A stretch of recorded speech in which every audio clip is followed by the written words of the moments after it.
So the second tool in changing the way we think is quality questions, i.e.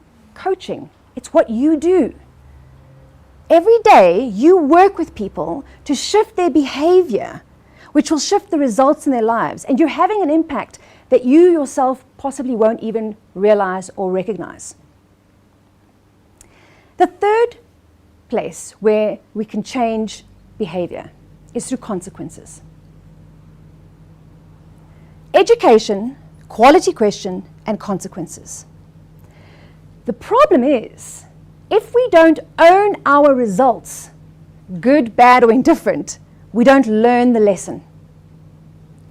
If my sales are in a slump, and I blame the economy, or I blame a competitor, or I blame a shift in technology, or I blame anything outside of myself, I lose my power. If I'm stuck constantly working weekends and early in the morning and late at night, and sometimes that is the way it goes, right? And if you're in a growth phase, I myself don't have children, but I've seen enough to understand that it's quite a rigorous process, this giving birth thing, right? You're not giving birth and then at the same time, studying online. It's pretty much an all-consuming endeavor.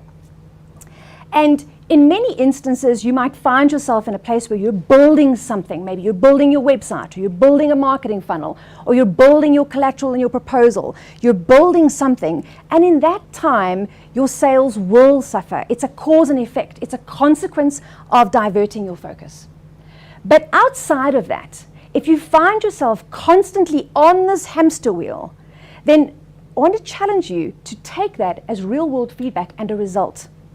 And it's a result that needs to challenge us to change the way we do things. So that's first and foremost. Before anything else, before we talk about technology or sales process, where is your thinking? Is your thinking serving you, or is it working against you? Where does your thinking serve you, and where does it work against you? Because it's not necessarily one state across the board. So with that in mind, what lies behind the metrics? So sales and marketing, we talk very much about the metrics. How many leads do we get? What is our conversion rate? What is our closing rate? What is the revenue? What is the ROI? And all of these metrics. And that's great, because ultimately, and what I love about business and why I didn't go into nonprofit, there was a time in my life I almost did, but I love the fact that revenue is the scorecard. I love that. It's an objective fact to say, well, that is the revenue, it's there or it isn't there, and that's a good scorecard. But if I'm only focusing on the revenue, I'm not likely to get there. I need to focus on what lies behind the metrics. In other words, there are activities